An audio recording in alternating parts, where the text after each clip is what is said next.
back to the Uncensored Journey podcast. My name is Mamie, and I am here with a very special guest who is a radio and TV host. He has a docuseries. He definitely is a culture shifter and a hip hop expert. His name is Ydee. Could you mind saying hi to the viewers and introducing yourself?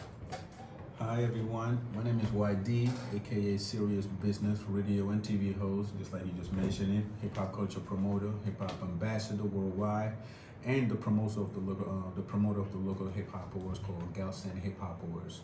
Back to the source, the documentary on it, and we're going to dig into that a little bit. All right. So I am doing very well. I'm excited for this discussion. I'm excited to be here too. Uncensored Journey. So it is what it is. We're gonna talk that talk. So before I get to Ydee, I have to ask about Yusuf. Yeah.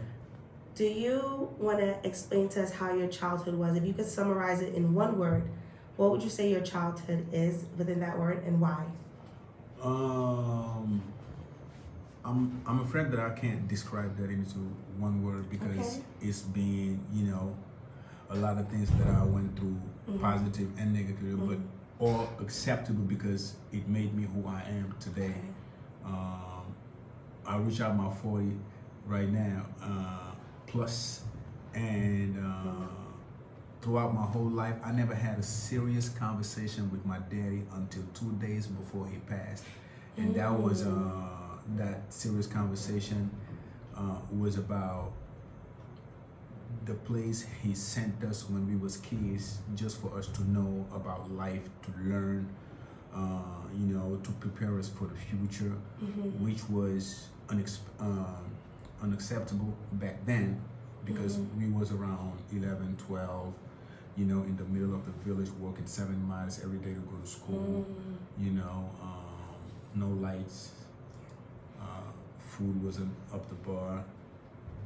We was drinking well water, and can you imagine that, away from your parents for like 5-6 years? That's traumatizing. And no telephone, no nothing. If you want to talk to your parent, you have to write a letter, and the letter was taken 2 weeks before it reached out to Senegal, because it was not even in Senegal, it was somewhere in Ivory Coast. Wow.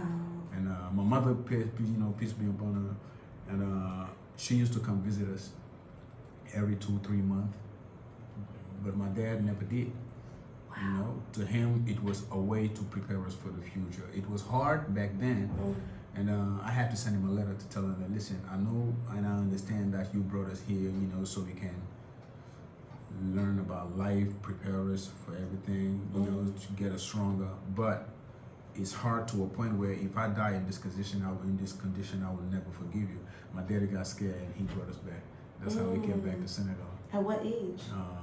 I was 15 at that time because we was there for 5-6 years. You were in Senegal? Ivory Coast. Ivory Coast. Yeah, okay. So he brought us back to Senegal after I sent him that letter. What type of place was it? Like some place? It was a village. It was a village. I mean, it was not only me. It was me, my other brothers, and he split us. He split us like this one is in Chess, the other one is in Kaula, the other one in Joubert. But during summertime, we all came for vacation in the city, but not Dakar, the city. It was called Anyama. It was somewhere like how Rufisque is to Dakar. Yeah. Yeah, it was not like the heart of the city, and that was that place. But yeah, I've learned a lot, in that place, and even coming back here next to him, seeing the whole family, seeing our friends, and the entourage and all of that, we've learned a lot throughout that journey, and I think that's part of what makes why, that was for me the transition from Yusuf to Ydee. Right. So how was that conversation with your father? Do you feel like it was received well? How do you feel like it was very well received, because he didn't even talk to me because he was crying. He was sick, half of the body paralyzed. He was on his wheelchair. And I told him, listen, I remember back then I said what I said, but today I understand now why you did what you did. And I'm proud of you, and I'm proud of the education that you gave us, even though some of us might not be happy about it. But the fact that it made me who I am today, I'm really grateful. And he started crying.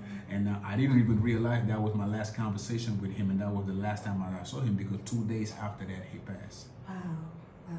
2 days after that he passed. But yeah, I'm happy you got that closure. I mean, I cannot say that I was ever close to my daddy because, it, like I said, it was just the way he brought us, and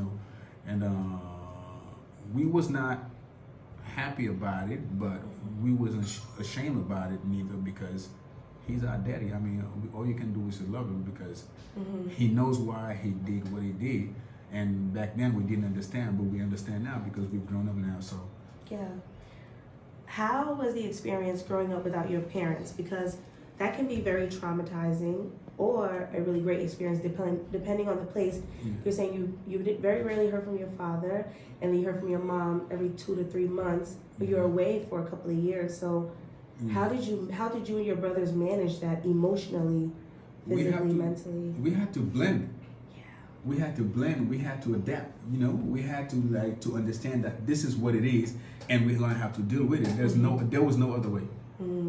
There was no other way. We just had to deal with it and understand that this is what we have, and then live your life and move on. Yeah. Loolu moo metti na maa ngi xalaat su ma nekkoon si sa place gisuma samay parents ma nekk ci village dina ma traumatiser tuuti. Non, ba diisoon na parce que fi ñu nekkoon déjà dañu doon dox 7 kilomètres à pied chaque matin pour dem jàng ji du lundi au vendredi. Samedi dimanche boo waree jàng ñu ne la nga dem bay. Nga dem bay fi ñu nekkoon xam nga y avait pas de lumière. Comprendre xam nga lampe à pétrole lañ doon taal pour jàng. di naan ndoxu teen kër bi ñu nekkoon amul woon clôture. Donc du n'importe quoi man fanaan naa ak jaan sama néeg fanaan naa ak scorpion sama néeg. Yeah, I went through all of it. bu dee dafa am parent buy seetaan lii. muy def décision ba xam dafa war a ndax xam nga ñun am nañ ñu mel noonu comme like nga yóbbu sa doom daara si village bi lan nga leen di conseil lan mooy expérience bu xale bi.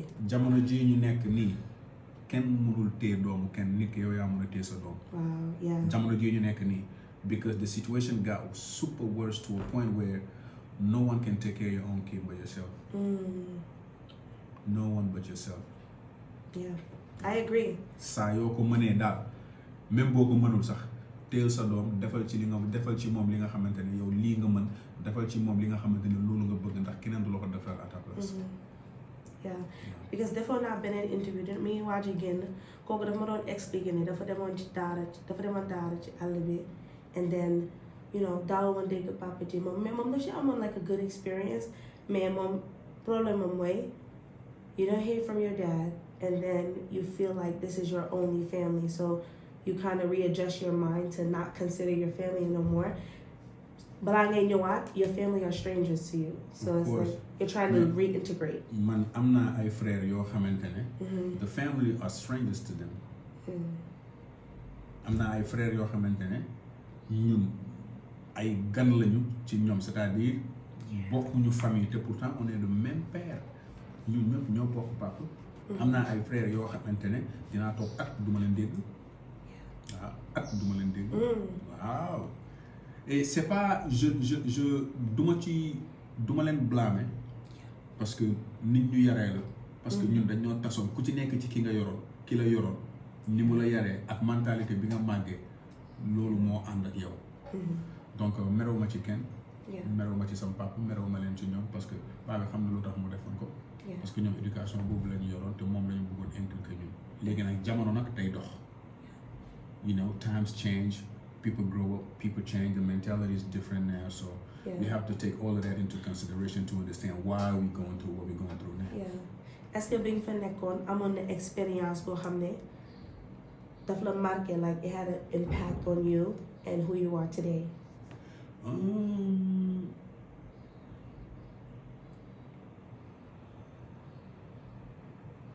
Je dirais tout lépp li fa jot a xew loo xamante ne jot nañ ko dund parce que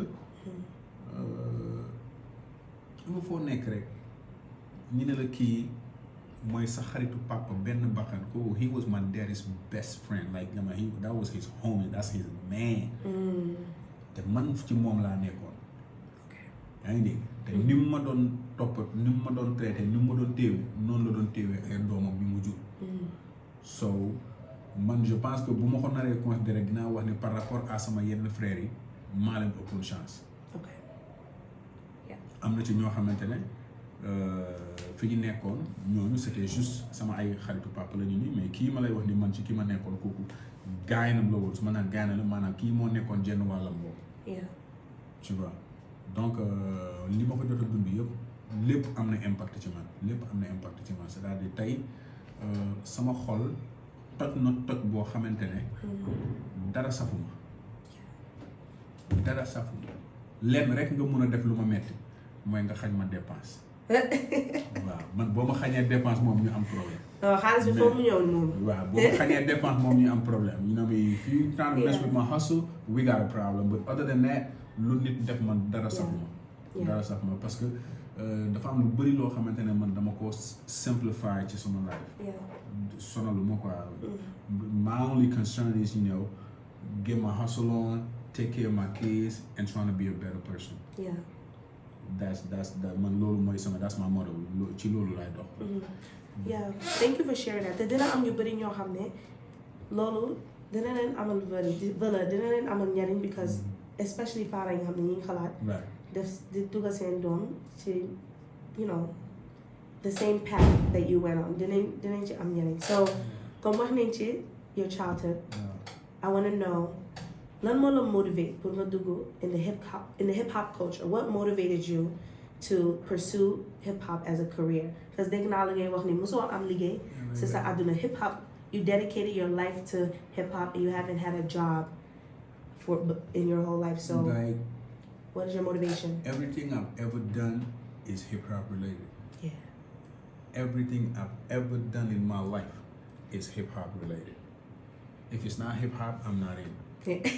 Because that's all I know. I'm a pure hip hop product. A pure hip hop product.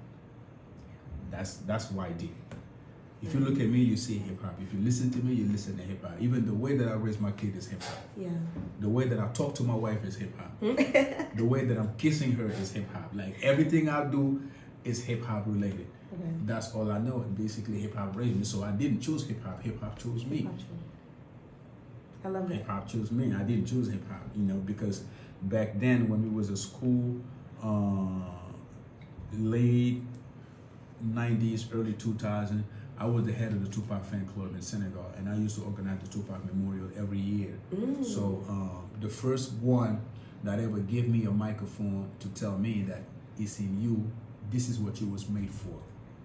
That's DJ Maktar. Maktar was the first one who gave me a microphone, Rest in peace to DJ Maktar, and shout out to his whole family. Toute sa famille, rue 6, rue 7, angle 6, Medina. DJ Maktar. Moom njëkk a jox micro. Moom ne hey this is in you, you can do it, you was made for this.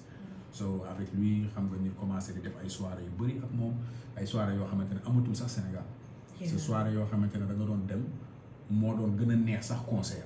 waaw soirées yooyu noonu ay DJ Maktar ay DJ Edouard DJ sotti yooyu amatul léegi soirées da ngay dem léegi booy tegle seen tànk chicha kenn xamul tu vois et au fur et à mesure xam nga ma commencé di def ay tournée ci école yi. school tour with him, with different artists, with Dougie T, with Nix, with Chronic Dosage, with Positive Black Soul, Dara G, and all of them. And working with those artists helped build the character that I have today in the hip hop world. Like it helped give me a position that I am today. To do what I'm doing. So after them. But I remember back in 2003, Pendra aussi avec Optimus Production, j'ai beaucoup liggéey naa lu bëri ak moom ci cérémonie concert yi mu doon def festival yi mu doon organisé et tout. But 2005, 2005, I had the opportunity to host the first Akon show after he blew up. Yes, back in 2005, and that's how my professional career took off. Because back then, I'm the only DJ in Senegal that made name for myself way before radio, way before TV. You have a. I had my name out there before I started doing radio, before I started doing TV, before I started throwing up events. Your impact definitely has tenure in the culture. My name was there because of DJ Maktar, because he helped me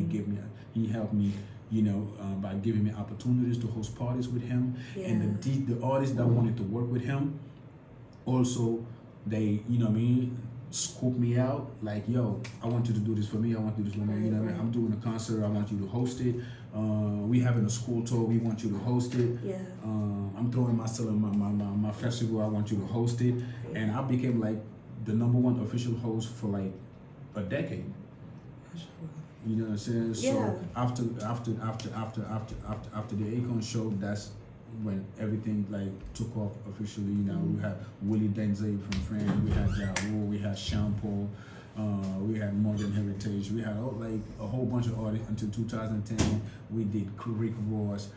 At the First Man, we did Fat Joe, we did Busta Rhymes, we did Kimani Marley, and all of that. You know, the list is go. Yeah. It's very long. The list is very, very long. I am blessed today to be able to say that I'm the only DJ, the only host in Senegal that interviewed most international artists than more than anyone.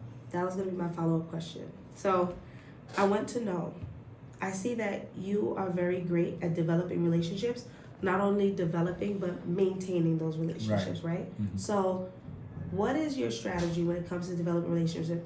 One part of it is just the vibe, right? It's just, but there's also a strategy and a character when it comes to developing and maintaining these relationships. And if it's someone who wants to take the path that you're taking, what advice would you give them when it comes to that? My thing is that if I feel you, if you have something that captivated me, I'm the one that's doing everything to maintain the relationship as long as possible. Okay. 90% of all of my friends that I grew up with, I am the center of the reason why, because we're still in touch today. Okay. I could get rid of a lot of them, but I didn't do that. Even my friends, the ones that I really grew up with, they even talking about it behind me. Because if we still connected today, it's because of me. Even if you come on this group that I created on WhatsApp, most of them, some in the States, some in Europe, some in Senegal. I create this group to so we can be able to communicate every once in a while, not every day, because I know everybody busy, family, work, and all of that. Yeah. So every once in a while, we just stay in connect. You know me. Without giving out information, this is what we're doing, this is what's going on in my life, hope everybody good, yada yada, you know. I am that type of guy, because and I also know how to make the difference between the people who are with me because I'm Yusuf and people who are with me because I'm Ydee.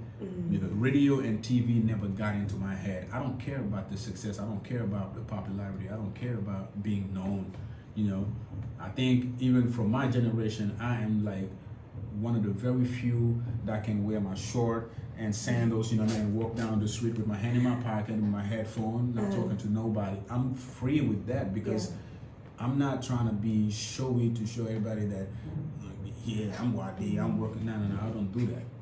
I don't do that. I never let, you know, success or popularity trying to get into my head. Yeah.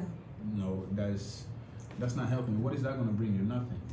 So, no, I definitely agree with your statements, and I want to know, out of all of your interviews, could you name a few moments, or maybe like one or two, that had the most impact on you, like takeaways that you had from an interview? I know that, I mean, not me, but people been telling me they like the interview that I've done with Ja Rule, because the energy was super hype. I was happy. Also, the one I did with Kimani Marley, to me, was like one of the most humble artists that I've ever sat down with. Really? Yeah. Morgan Heritage, shout out to Elijah Man who gave me the opportunity. I was with them for like a week, being their personal translators, hosting the concerts, managing the interviews, organizing the press conference. I've done all of that with them for like a week in Senegal, and it was super major. I don't think nobody ever organized a concert that was bigger than the one with Morgan Heritage. No, I don't think so, because if you ask around, everyone knew. Yeah. Yeah. So you are traveling internationally to advance the hip hop culture. How do you manage that with a family or with children and your family? Like, how do you manage that with? I mean, it's a little, I'm not gonna say complicated, but everyone that knows me knows that, you know, my kids are everything to me, because I have like many opportunities outside of Senegal. If I didn't stay, it's because of my kids. I'm always coming back for my kids because I don't want to miss that part of their growth because I missed that with my daddy, and I don't want that to happen with my kids. Yeah. You don't want to recreate the trauma. I don't want to recreate that. I don't Yeah. want to recreate because I know how it affected me. Not negatively, but I don't like the way it happened because it sometimes, hits you in a very negative way to a point where you just don't want it for your kids. No, I agree. My father was absent for some parts of my childhood, and we have a stronger relationship now, but there's still things that linger when you're trying to, especially as a woman, Right. when you think about, there are certain moments with a father that I missed. And so I definitely think, do you have a daughter? Yeah. Yeah, and so I really do appreciate that perspective because it does have an impact, even if you have the strongest, most, intelligent mother. The father's role in the family is still very important in my opinion. Sure. And so, well, not just in my opinion, that's a fact. So I think I do appreciate you thinking about that part of it and still being there. Yeah, I mean, my first one is a girl. She's 12. She turns 12 not too long ago. Because when I look at her, she grew up so fast to a point where if you look at her right now, you would think that she's 15. Yeah. And that got me scared right now because we live in a crazy time right now. You got to be a great parent, not good, but a great parent to your kids because it will definitely help them. Loving your kids doesn't mean whatever they want, whatever they say, you have to be on it. No, you have to raise them right. It's very important to raise your kids right today because we live in a crazy time and they're not going to be with you all the time. You don't know where they're going. You don't know who they're hanging out with. You don't know what they're doing outside the house. Yeah. All you have to do is to find a way to get close to them to a point where whatever happens in their life, they can talk about it with you with no boundaries. Don't create that boundary between you and your kids. Yeah. Donc bu leen mës a créer barrage boobu entre sa yow ak sa doom parce que il faut lépp li nga xamante ne mi ngi koy dund rek mu am sañ-sañ yu ñëw waxtaan ci ak yow nga mun ko conseiller nga mun ko teg ci yoon parce que di nga mun a xam même bu nekkulee di nga mun a xam lan mooy nekk ci bopp bi nan lay xalaatee ak nan lay fonctionner parce que tey en tant que parent war nga mën a nit ñëw tey fekk la nga toog ne la sa doom def na lii même boo ko nekkulee di nga xam ndax dëggal wala dëgg because you know your child. Yeah, man surtout ci famille sénégalaise. waaw li ma gis mooy parents yi xamuñu not everybody some xamuñu différence su sa doom bu lay respecté ak sa doom bu la ragalee. tam pour man sa doom waru laa ragal war na laa respecté am na yenn yoo xam ne yenn affaire yoo xam ne waru ko def ndax dafa respecté. mais am na tamit ay doom yoo xam ne dañoo ragal seen parents yaakaar ne loolu respect la. fekk ne ñu ngi def lu leen neex si sa ginnaaw. but you think it's respect and it's not. They're just scared of you. They're scared. So what are your thoughts on how a parent can know how to manage that? I would say that they missed out one of the most important things is the communication with their kid. They missed that out. If you miss the communication with your kid, you're missing everything. And that's very serious. That is very, very, very serious. Yeah. My daughter, before I had this connection with her, there are certain things that I really don't want to talk about. You don't have to. But no. Like, I mean, situation happens while being into my first marriage that I just found out not even 3 months ago that really hurts me about my daughter. So I swore to myself that I would never let that happen again. Yeah. Because it got me closer to her. And I realized that missing the communication made that happen. Yeah.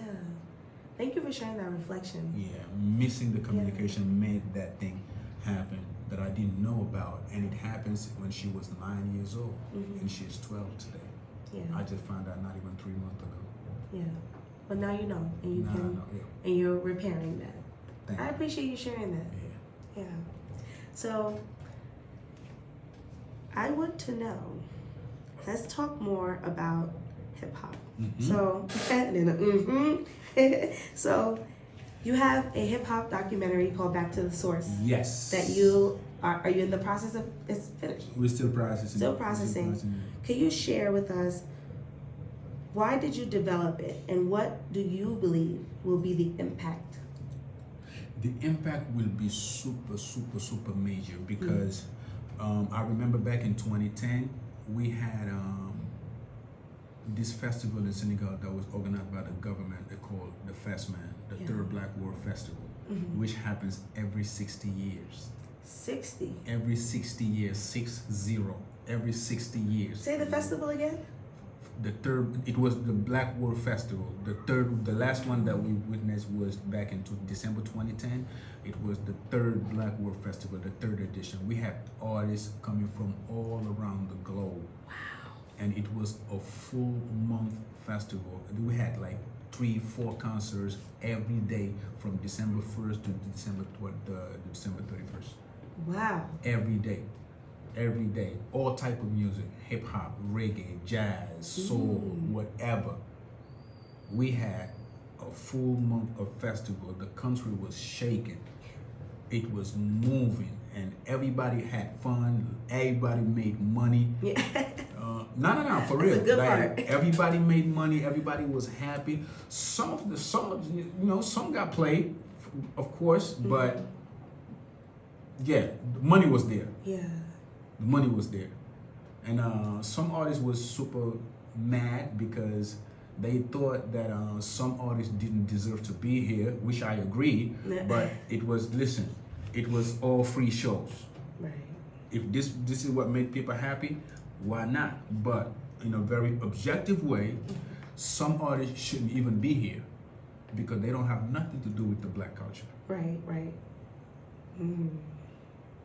Nothing to do with the black culture. I'll give you an example. Rick Ross came here. He wasn't even here for 24 hours. Not even half a day. Ross came here from the airport to the venue, 23 minutes on stage, and he went back to the airport and he flew to Barcelona because he had the show the very next day. Huh.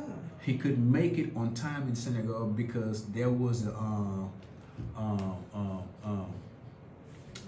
like too much snow back then. It was December, though the flights couldn't take off. It was not on him, which a lot of people didn't understand. Yeah. But at least they could have tried better because out of respect for the government. It was not a promoter. It was the government that brought it here.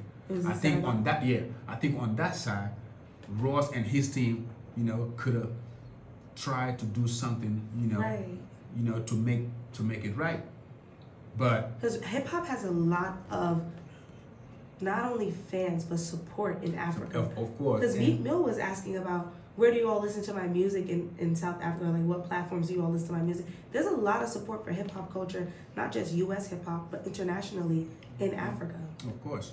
And these artists, local artists, was kind of mad. Like, how are we gonna pay this amount of millions to these artists that don't have nothing have nothing to do with our culture? They don't know nothing about our culture, and then we paying this amount of millions, for just 23. That was totally disrespectful. It was.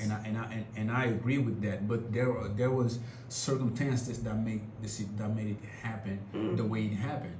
You understand? I don't think we should blame Ross to the fullest about that situation because he's just an artist. We can blame his entourage, his team. Right. You understand? But also, the government should have known better. They should have known better because these are people that all they care about is their money, their weed, and their alcohol, the stage, and that's it. You know what I'm saying? First of all, you should have an understanding about what does it mean for this festival, to be called a Black World Festival. Right. They should have take time at least to learn that. I'll give you an example. When Busta Rhymes came, Busta from the airport was super petty. He was like being super arrogant, and Really? No, yes. I heard he's a great performer though. Listen, let me tell you the story. You was right there. Okay. And no camera, no pictures, no autograph, no nothing. He wasn't even talking, not even shaking hands. What year was this? Yes, 2010, December 2010. Okay. And from there, we went to the hotel. They gave him like one of the best suits in the hotel. He was like, he pulled his suitcase back in the middle of the hotel, like he doesn't want that suit. He wanted another one, better than that one. And everybody was looking at each other. Ydee was there. Senegal, the president's daughter, was there. Aziz was there, the director of the festival.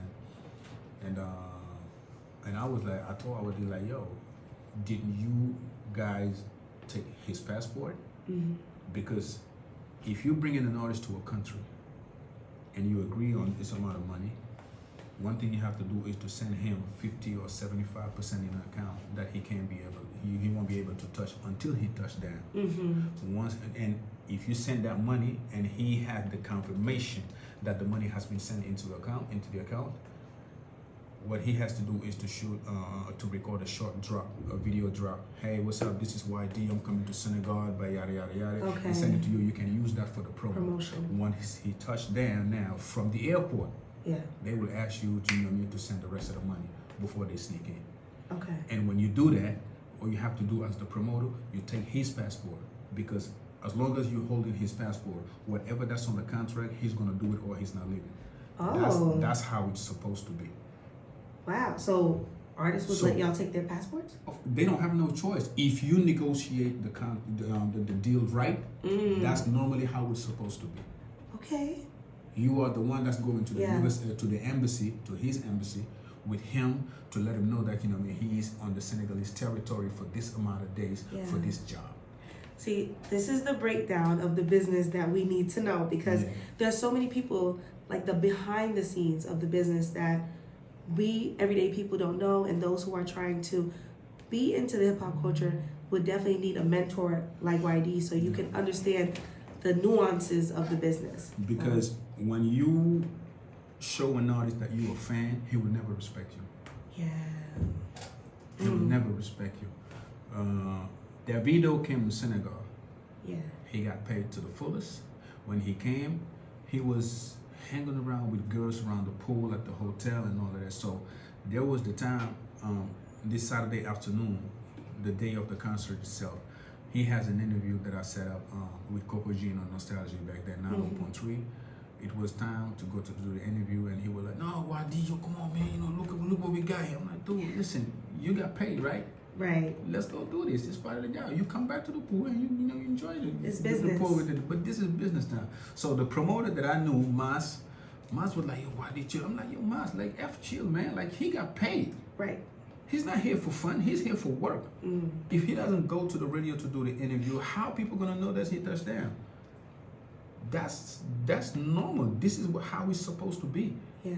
He has to go to the radio. Don't ever show your weakness or an artist that you a fan, because he will never respect you after that. Right. I agree. So and then I got pissed. I started cursing. Davido knew that I was pissed, and then he called me on the side. Yo, I'm sorry, man. Like, and he gave me a nice Brooklyn hat back then. Yeah, but so just to show you that's how it is. If you bring in an artist, you have an agreement on the amount of money that you're supposed to send him. You send 50 or 75%. Once he has the confirmation that the money has been sent, he'll record a short video drop that he's gonna send you, that you're gonna use to promote the show. Okay. Once he touches down from the airport, he has the right to ask you to send the rest of the money in his account. Once you send the money, you take the passport and let him know this is what's on the contract. So as long as he's going to be on the territory, whatever that's on the contract, if he doesn't do it, you have the right to hold on to his passport. Ah, okay. That's how it works. How did the So situation now, with radio interviews, TV interviews, concert, autograph signing with the artist. If all of that, that's all those are on the contract, he's going to have to respect it. Is there advice that you would give to someone who's working with contracts, on something that you would say absolutely should be in all your contracts? Read your contract and get somebody to handle the business aspect. Read your contract and get somebody to read the business aspect for you if you don't understand anything, because these artists, sometimes they've been doing too much. They've been asking too much. If they know your weakness, or if they know that you're trying to praise them, they can ask you things that's not even part of the contract. That's not even you're right. I have artists coming in here asking me if I can get them somewhere. I told them, no, I don't smoke. I don't know where to get you some weed. You understand? That is Senegal. Yeah. You understand? But if you show respect, people can get you anything. That's naturally Senegalese. A Senegalese person likes when people respect them. Right. When you respect a Senegalese person, whatever you want, even all if doors are that open. is not, all doors are open. Yeah. Just show respect. Mm-hmm. That's the culture. That's the culture in Senegal. When you come to Senegal, if you want to have anything, show people respect. Yeah. Don't be petty, don't be arrogant, don't be super impolite, no, none of that. Just show respect. If you show respect, you can get anything you want. Is there an artist who you say you had a great experience with all around when it comes to the booking, promotion, and all that? Yeah, Morgan Heritage. Morgan Again. Heritage. Okay. Because everything went as planned. Yeah. Everything went as planned. Yeah. Morgan Heritage, yes. Benny B also from Belgium, yes. Last year we brought him from Belgium, business class, hotel, driving him around. He had a great performance. He was happy with his trophy, and he was the first French rapper, and he's originally from Morocco, but lived in Belgium for like basically all his life. Yeah. Okay. Yeah. That's what's up. Yes, basically those. But every other artist, Ja Rule came here not for a concert, but he was just passing by because he flew from Mali to here, and from here he flew back to New York. Yeah. Okay. So last year was the 50th anniversary of hip hop. Right. How do you feel the anniversary celebrations were? In my opinion, I don't feel like they did it justice. But how do you feel from the expert opinion on the 50th celebration? The 50th celebration, to me, as a hip hop culture promoter and a hip hop ambassador, I think 50 years of hip hop was very well celebrated into some countries. Not every country, because I haven't been everywhere. But in the United States, in Senegal, it was very, very well celebrated. It was very well celebrated to a point where I had the opportunity to go to the Power Music Award at the City Hall. Shout out to Mida. I had the opportunity to go to the Rock the Bell Festival. Shout out to Roxanne Shante, who gave me a pass. Yes, I had the opportunity to go to the Summer Jam. Shout out to my man Ebro, who gave me a pass.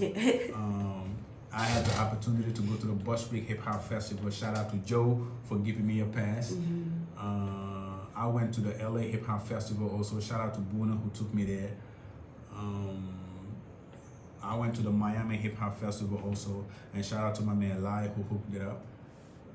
I went to like some of the biggest hip hop 50th celebration in the States, because those 3 months that I was there during the summer helped me love the culture more, because I didn't even realize that in a short period of time I would be able to meet so much artists at the same time. Yeah, I saw. Not only new artists, but old artists, like classic artists. Yeah. The people like the originators, the artists that paved the way for many generations to be here. You know what I'm saying? So I had the chance to sit down with KRS-One. I had the chance to sit down with Public Enemy, with Big Daddy Kane, with Ed Lover, Melly Mel, P-Rock, just name it. Jada Kids, Fabulous, Sway, Razzcast, and DJ Battle Cat. All those interviews are on his YouTube channel. You can go to Point Blank Prod. Point Blank Prod on YouTube, and the documentary also is coming as well. It's called Back to the Source. It's the only hip hop documentary award that's gathering 3 continents in one. It's gonna come out in the series, and another one maybe for 2 hours. Yeah. Be on the lookout for it. It's coming soon, because it's gonna come out in 2 languages, French and English, because we're actually working on the subtitles. And after the release, the most interesting part of the documentary is that it's going to be followed by a 3 days festival where some of these artists that's on the documentary are going to be selected to come to Senegal for 3 days. We're going to have concerts, press conferences, cultural exchanges, radio, MTV tour, and at the end we're going to offer a tourist visit. which we are working on with the Minister of the Culture and the Minister of the Tourism, so we can sell, this that we have in Senegal. Yeah. Gorée Island, the Pink Lane, the waterfall, the Kédougou, all of that. People got to discover because we have a lot, to show about Senegal. A lot of people that are not doing it because they are too focused into some nonsense. So why everybody's talking about Nigeria, South Africa, Kenya, Ghana, because these people knows how to sell their culture outside of Senegal. But in Senegal, we're talking about it, but we're not doing it. We're not making the move. And the people that are doing that are doing it, they're not having the support that is required. Right. I agree with that. I feel like sometimes I really hustle. I hustle hard. Sometimes, when I'm going to the States, sometimes, the flight ticket is very expensive. The place to stay, you live in New York, it's very expensive. It's very expensive. So, but every year I manage, to be on my feet and go there because that's what I know. That's what I believe in. That's the only talent that Allah gave me. So if I can't do something good with it, what's the point? Yeah, no, I agree. I agree with you. I think you've definitely made extreme investments into yourself and your career.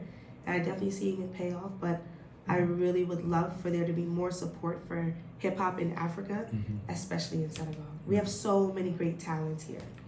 So we have great talent. We have talent that really needs support. We have talent that really need push. And we have some that need guidance.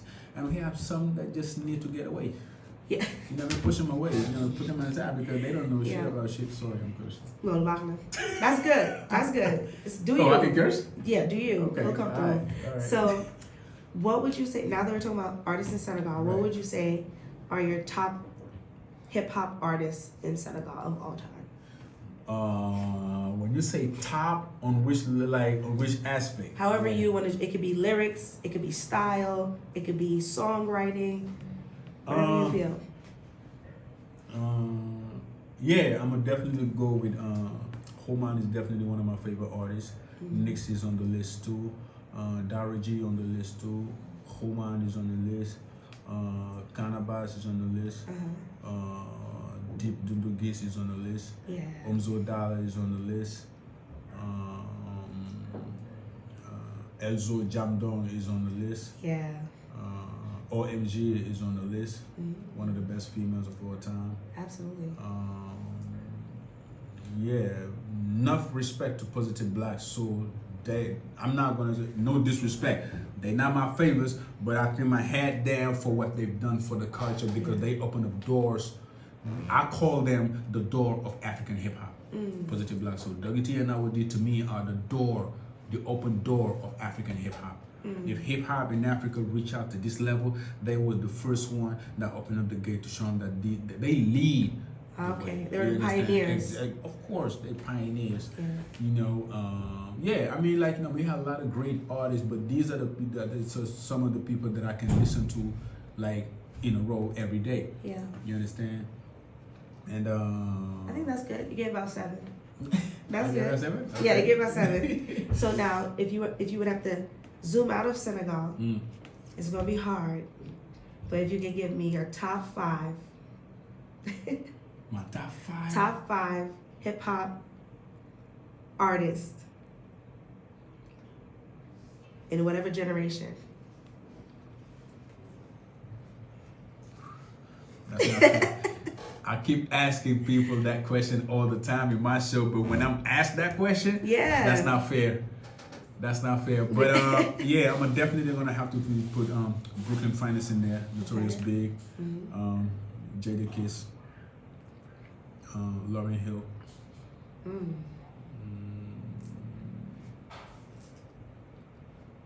It hurts to see that Big L didn't live long, but I'm gonna put it in there.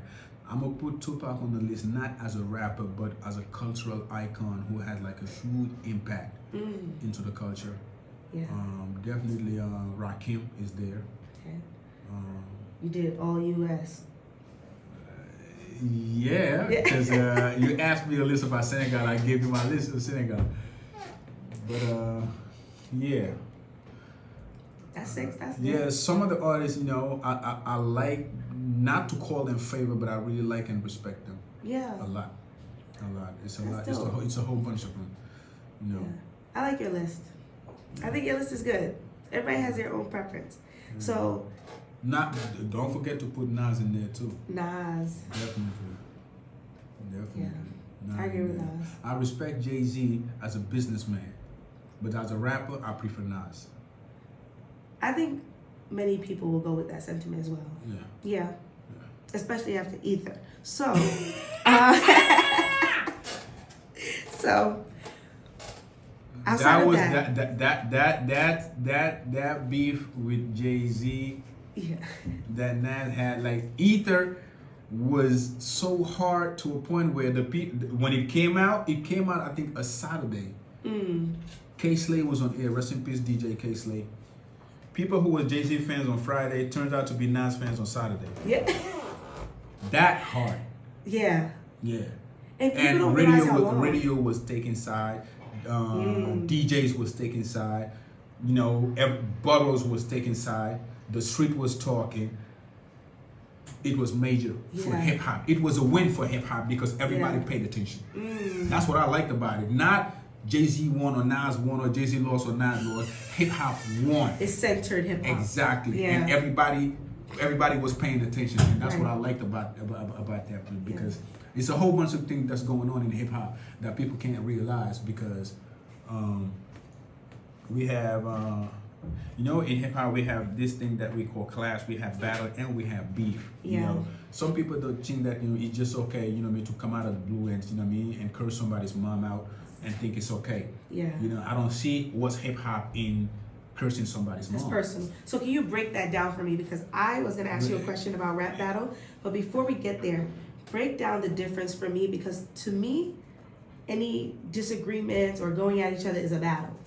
Yeah, I mean, we have in hip hop. I spoke about it not too long ago, but I'm going to say it again because I've been saying it for as long as I can remember. We have this that we call clash. We have battle, and we have beef.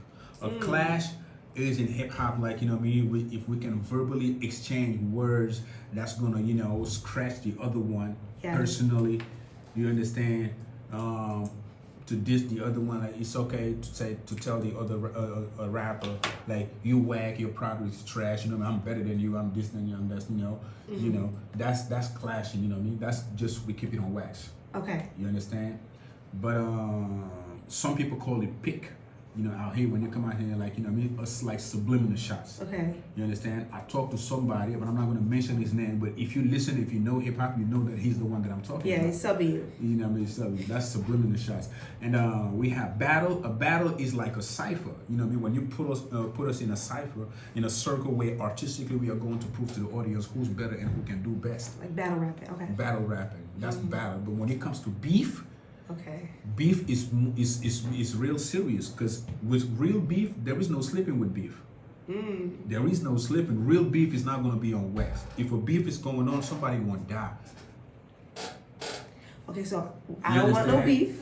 If beef is when it comes to like cursing my mother out, threatening my family, bringing the physical confrontation, like the personal part. That's personal. Okay. That's personal, and when it's personal, it can't be called hip hop. It can be called hip hop. Yeah, because that's going out of the culture. And it's going definitely way out of the culture. Okay. That's the thing. That's the difference between those three. I never considered the differences. We have clash, we have battle, and we have beef. Okay. So this year we had a lot of battles, which is probably a mixture of those three. Right. Because I see we had Nicki and Megan, Cardi, and a couple people. Yeah. Then we had Drake and Kendrick, Chris and Quavo. Yeah. There were even out here also we have Ngaka and Ahlubri. Yeah, that was a really good. Yeah. That was a really good battle. We have Uzo and Deep. Yeah. We have we had a lot of big ones. We have BMJ and Authentic Zest. Yeah. We have Akbest and Ngaka blended. Yeah, it's a lot of it's a lot of clash going on. Yeah, those are not beef. It's clashing because these kids I don't understand. They understand the level of what's real beef is. Right. Yeah. So how do you feel about do you feel like all of those different experiences are pushing the culture forward? Do you feel like it's causing any harm to the hip hop culture?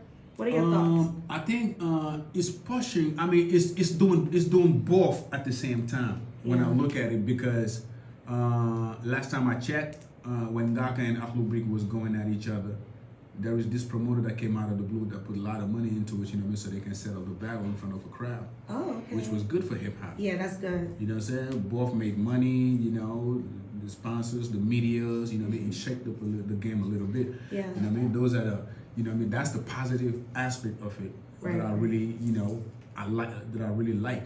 But when you keep it going and not having nothing to say, that's weird. Yeah.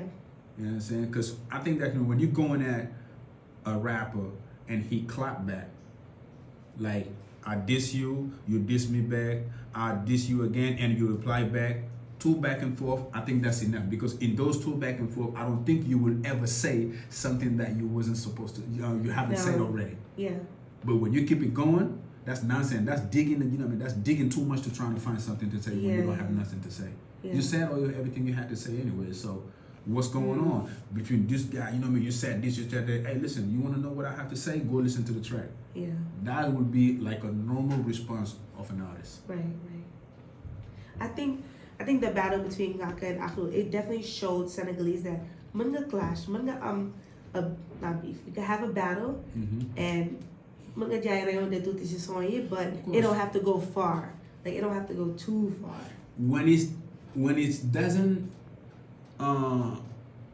when they don't curse each other moms out, they don't call out no physical confrontation, there is no family threat. I think as long as they don't have those 3, to me it's all good. Yeah. Okay. I agree. Let's just keep it on wax. Whatever that's going on, whatever you have to say, let's just keep it on wax. Yeah. Okay. So I want to learn more about behind the scenes in the music industry, because as the consumers, we see the artist, we see the product, right? But I don't think there's enough highlight or shine on those who are behind the scenes doing the work. So what do you feel like is probably the most underrated part of being behind the scenes in the music industry, or the field, underrated field or part? And what are some different jobs or people, or like the different industries behind the scene that you feel like should have more light on them? A lot of aspects. Let's just talk about Senegal especially. Okay. The problem of the industry here is that a lot of artists don't have no career plan. If you ask them, for example, like, how do you see yourself 5 to 10 years from now? Most of them does not have no answer. Comme boo leen laajee fii ak 5 ans. Fii ak 5, 10 ans, lan mooy sa plan de carrière? La plupart de beaucoup d'artistes n'ont pas de réponse à ça parce que xalaatuñu ko. ñi leen wër waxuñu leen dëgg. am na ñoo xam ne dañoo jàpp ne mën naa rap point foofu la affaire yi. That's just like one step of a long run. Yeah. That's like one step of a long run. Il faut nga am plan de carrière, 5 to 10 years. How do you see yourself? What do you want to accomplish? Which level do you want to reach? Yeah. You understand? Jóge ci loolu, il faut tamit nga xool yow sa management team. Il faut nga liggéey aussi ci sa brain. Yeah. Il faut nga liggéey ci sa communication. And you need a staff for that. Yeah. Artistes yu bëri amuñu loolu, dañoo foog ne am nañ ko mais amuñu ko. te li ci gën a graaw mooy koo ci waxal danaa non maa ngi waaj a lii wala maa ngi lii xam nga je vais faire ceci je vais faire cela mais doo gis dara. benn affaire bi nga xamante ne metti na ma tey mooy bu ñu xoolee rap Galsen artistes yi fi nekk yëpp yi nga xamante ne ñu ngi leen di dégg ci toile yi ñi nga xamante ne DJ yi ñu ngi leen di teg rajo chaque jour. 95% of them pour ñu tegal la seen concert bu bopp sax problème la. I mean like for real hands down. bu dee ñu waxante dëgg rek la plupart d'entre eux mënuñu la tegal seen concert bu bopp. te boo ko waxee ñu meral. mais man je leur dis am na artistes yoo xamante ne lenn la ñuy xaar mooy dañuy xaar par exemple benn artiste bu mel ni Nit Dof invité leen ci show of the year bu muy def chaque année. 2 ans mi ngi nii show of the year amul artistes yooyu noonu déggoo leen. lan moo tax ñoom teguñu show of the year ne Nit Dof nekkuñu fi mais ñun ñu ngi fi dinañ ko tegal loolu mënoon na nekk. mënoon na nekk moom. That's true. mënoon na nekk. But that's solidarity. benn aspect boo xamante ne mënoon naa ko xool mooy show of the year mënoon na am 100 dof. It was just going to be a way of me paying homage. You locked up, but we out here, we represent. In his honor. In his honor. Yeah. mënoon na nekk. mais amul. ba je sais pas par exemple xam nga dëkk boo xamante ne tamit buy traverser benn situation politique. am na yu bëri yoo xamante ne xam nga gars yi duñ ko xalaat. am na ñoo xam ne boo leen laajee ñu ne la c'était pas le moment non instant yi nii yow ana kan mooy xëy naan non tey du ma liggéey parce que lii moo xew yow boo liggéeyoo nan ngay amee dépense yow rab bii mooy sa liggéey lii mooy sa liggéey c'est-à-dire you have to do it. This is your job. This is your daily thing that you're doing. This is what you do for a living. Why should you wait because these politicians are running? mais boo xoolee ci nit dof am na ay artistes yu bëri yoo xam ne mën naa am bëgg nañ génne seen musique bëgg nañ mais it's hard to take your music out boo xam ne is a political situation happening te waxoo si na Sénégal dañuy naan yow dangaa foo lu tax waxoo ci li xew te nit bu ñu xoolee ci nit dof dafa wax rek ñu dugal ko kaso. Let me tell you something. am na ay artistes yoo xamante ne c'est des artistes des musiciens des artistes laa la wax quoi in a true sense dans le vrai sens du terme c'est des artistes am na artistes yoo xamante ne wax ci politique bi dafa bokk si ñoom ñooñu la ñuy woowee artist/activist. activist yeah. am na ñoo xamante ne they are artists entertainers they don't care about what the politics is doing or whatever. Okay. kooku boo xoolee benn Samba Peuzzi you think he cares about what Sonko or what politicians are doing? Well, no. Vivian or Yusuf. They don't care. Well, not Yusuf. Those are entertainers. am na artistes yoo xamante ne dinañu wax dëgg dinañu wax li nga xamante ne am na sens. but duñu ko manifester they don't manifest that into words like an activist or something.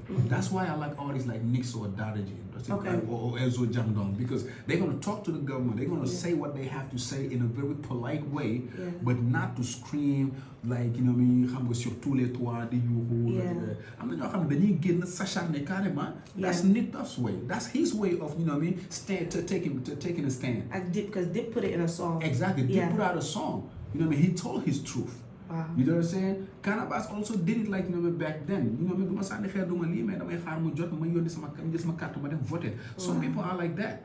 You know what I'm saying? So on a différent dañuy am ay statut artistes yu différent yoo xamante ne ku ci nekk dafa am benn taxawaay boo xamante ne noonu ngay doxee yow loolu mooy sa image. C'est pas parce que kii nii la defee rek ñëpp noonu la ñu war a def. Non. Okay. You have to let this younger generation write their stories because this is what they are witnessing. Lii la ñu fekkee. Yeah. Okay, so si waxtaan bi ya daale nga ma. Right. Because but sama problème mooy I have to compartmentalize. Ndax man damay gis boo nekkee sama favorite artist, right? Man damay bëgg when there's a problem in Senegal boo xam ne da nga gis people dying nga génn wax ci because your fan base sa influence bi mooy tax ba nit ñi gën la bëgg ba pare they feel like okay investment bi may def ci kii sama xaalis all my like emotional investment amal na ma njariñ because when it's time for them to stand up for me they're gonna do it so I'm investing in them they're investing in me mais man su ma gisee yenn affaire yi am waxuma political disagreement xale yi jóg génn def seen manifestation ñu leen rey and they don't have any guns or anything on them and the artists aren't talking man loolu I'm gonna be like why am I investing in you and you don't stand up for me so maybe ci waxtaan bi ya daal nga ma and like some people xam ne they're just artists and those who are artists and activists and am na ñoo xamante ne they are entertainers you have to just let them be am na ñoo xam ne ils vont décider am na artistes yoo xamante ne ñoo sut ñii di wax te ñooñu duñu mës a génn. Not too long ago in Nigeria P Square they are entertainers but when it was time to to stand up for the people we saw them down the street with the crowd. Comprendre loolu lañu soxla woon ci yenn artistes yi fii. Man moom bi ma gisee Dip in the crowd protesting too.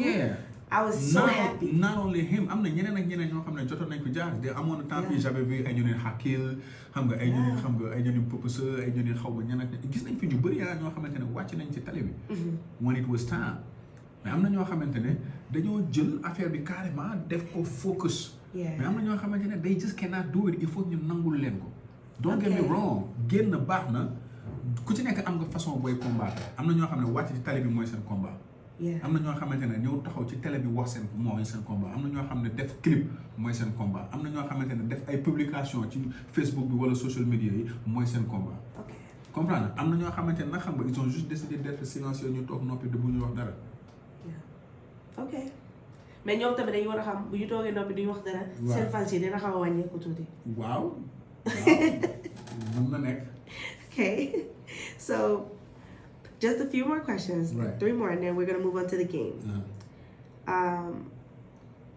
Okay, so 3 more they're all about you. So what are some upcoming projects that you have? You have the documentary, and you have Galsen Hip Hop Awards. So you've already explained those. Are there any upcoming projects that you have that you want to discuss? I do have some projects that I'm planning to do probably in 2025. Okay. I'm trying to throw up have a hip hop summer jam in Senegal by next year. Oh. That's gonna be another festival. It's gonna be new. I'm gonna do it not like a Galsen Hip Hop Summer Jam or summer stage. We're thinking about that. Hot 97. They should tap in for that. Yeah. I mean, like summer stage. I don't want to call it summer jam. Summer jam, summer stage. It's gonna be summer stage concept. Yeah, the concept is gonna be like a 2 days festival, Saturday and Sunday. Yeah. Down the beach. You know, it's not gonna be in the stadium. It's gonna be on the beach. That's gonna be like a summer program. People will love that. No. Yeah. That's gonna be a summer program, but that is a program that you can only work with the city with the city. With the city. City, only with them, because those are people that's gonna allow you to do it right by the city. Right by the beach. Yeah. Other Since you said summer jam, I wanted to ask you a question. What? So we saw that Method Man went to summer jam, and he performed, and he wasn't feeling the crowd. Well, he felt like the crowd and him, like the lyrics and his genre, had a little bit of distance when it comes to the years, and maybe the connection wasn't there, and he announced that he no longer wants to The reception was not on point. Yeah. And these are the people that, if you hear Method Man and Redman, you know that the show is about to happen. Right. I saw these people live at the Rock the Bell last year. It was amazing because they shut it down. They shut it down like crazy. The crowd went nuts. Half of the females that was in the venue, they came from Method Man and Redman. Yeah. And I was surprised because I was interviewing people backstage, like, you know, I mean, who you came to say, Method Man, Redman. Yeah. And then we have this lady that had like a Wu-Tang tattoo on her titties. Like, I'm like, oh, come on, man. Really? You know what I'm saying? And that's how, that's like the hip hop vibes that, you know, we need. Longevity. I mean, it's sometimes good to be stupid sometimes. You know? It's part of the fun. You know what I mean? It's part of the fun sometimes to be stupid, you know, to be super stupid. ci la bokk léeg-léeg il faut nga waaw léeg-léeg il faut nga dof quoi ci foo bi la bokk. You know what I'm saying? Donc Method Man lan moo tax mu wax loolu, parce que quand tu viens nga yàgg ñëw sur scène ñëpp xam nañu yow boo teewee fii xam nga da nga fiy yëngal da nga fiy toj, mais nga ñëw fekkee benn génération boo xamante ne li ngay woy ñoom fekkeewuñu ko, am na yoo xam ne son yoo xamante ne ba muy génn juddooguñu woon. nga ñëw noonu pour ñu réceptionner la ni nga ko bëggee, bu desee rek yow dootoo sawar. moo tax mu ne leen Hot 97 bëgg naa leen trop, merci xam nga ci opportunité bi, mais man pare naa ci sama jéem quoi, parce que public bii ma gis nii du pour man. Yeah, he did it in a very respectful way. Voilà te ni mu ko defee xam nga amoon na ñoo xam ne bu doon ñoom la dañuy génn naan waa Hot 97 daal mooy loolu léegi ay public con ñoo fa nekk léegi, waxee ko noonu, dafa ne wax dëgg yàlla. bëgg naa leen respecté naa leen trop, mais man pare naa sama jéem parce que maa ngi gis ne ñi ngi jëm mag te public bii ñuy jàkkaarloo bokkuñu ak man li may def. Donc respect, mais man pare naa quoi bu leen ma woo ci sama jéem. Yeah.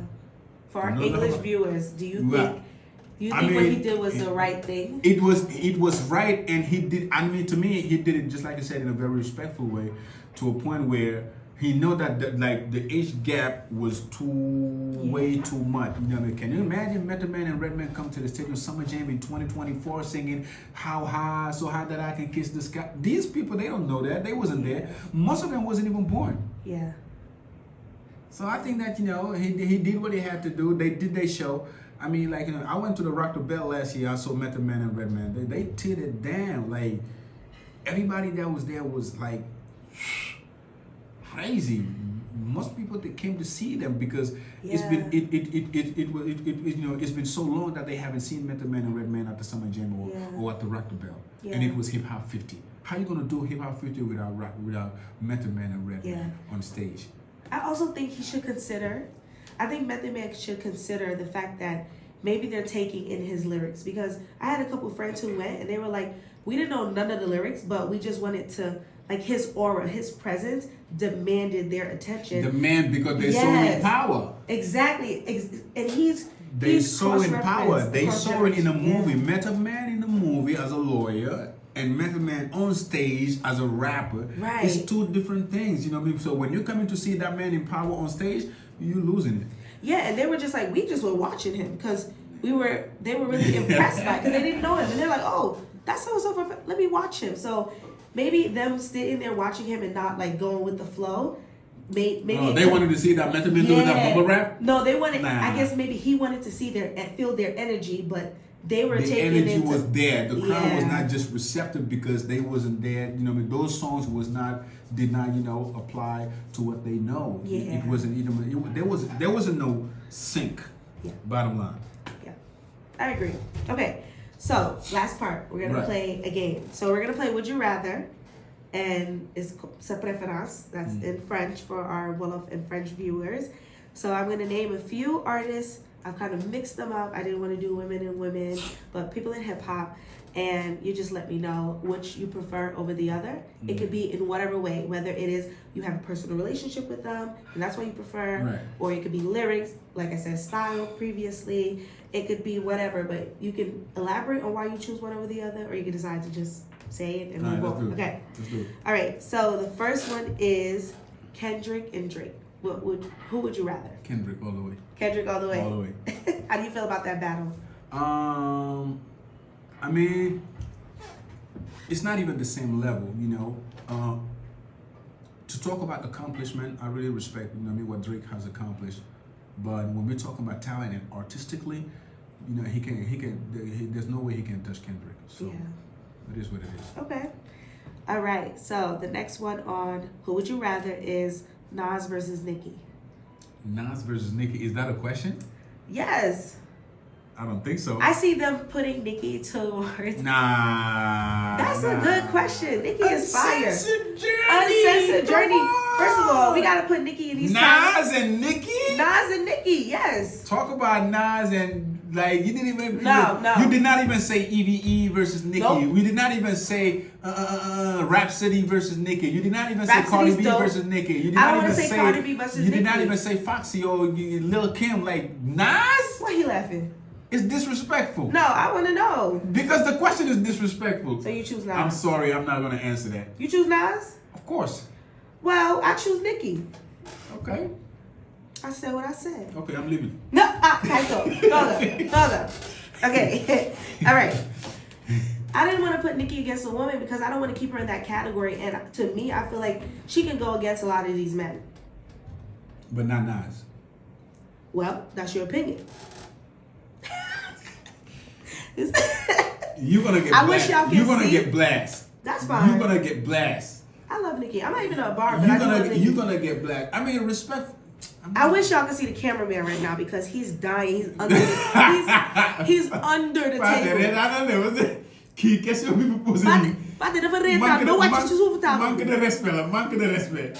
Wallahi. All right, I'm gonna keep going. I know you playing. You're not serious about that question. Eminem. Who would you rather, Eminem or Lil Wayne? Wayne. Okay. You might not like this one. Again, LL Cool J and Queen Latifah. I like the question actually. You do? Yes. Huh. Both. I'll have to go with both. Okay, you gonna take They it? both did so much for the culture. Yeah, you gonna plead the fifth on that one? As a rapper, as an actor. Yeah. They both cultural icons. They both had like great accomplishment. Business Business level. I mean, You really can't choose. Yeah, no, I can't choose with that. Yeah, I'm gonna do women empowerment and go with Queen Latifah. Okay. I respect that. No Yeah. problem. But I agree with you. She deserved it though, but I personally go with both. Yeah, I agree. Okay. And so, what about 50 versus Jay-Z?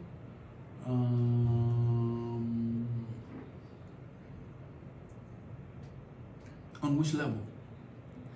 Which aspect? Like, they're both good on business. they both great businessmen. They're both great artists. They both made like great investment. That's why I wanted to ask you that. They both great artists. If 50 Cent had somebody like Beyonce next to him, I think this comparison would be like totally fair to a point where people are gonna think like 1,000 times before even they choose. Okay, but because of the partner. I don't think I can choose. I really respect Jay-Z, but I can't close my eyes to what 50 has done for the culture. Okay, so just on the music part, Jay-Z or 50? Just with music. Just because, I represent Brooklyn, so I go with Jay, but okay. No disrespect to 50. I really respect him. Yeah. That was a hard question. I know. I couldn't answer that. that. That was hard. And then lastly, I have, who would you rather, Dip or Naka for the young generation? For the young generation, I'll go with Dip. Okay. I'll go with Dip. You answered that was smooth. You just didn't like my Nas and Nicki question. No. I didn't. The Nas and Nicki question was disrespectful. All right. It was disrespectful. So then, who should I put up with Nas? Who should I put up with Nas? Jay, like Scarface, like DMX, like all those. But Nicki? Nicki won't even like that question. She has a lot of respect herself, for Nas. of course. Yeah. And she loves her. She loves Nas. Well, one thing about Nicki, she'll definitely let us know she don't like the question, so we'll keep going. So, okay, that was the end. I'm very happy that you came. I think we had a really great discussion, and I think you gave a lot of great advice, especially business-wise, to people who maybe want to take your footsteps. Yeah. But what is a way that people can contact you? If someone wants to get in contact with you, can you share your social media? I'm open, man. You can if you want to contact me, I'm on Instagram with Ydee, like y.DEE_official.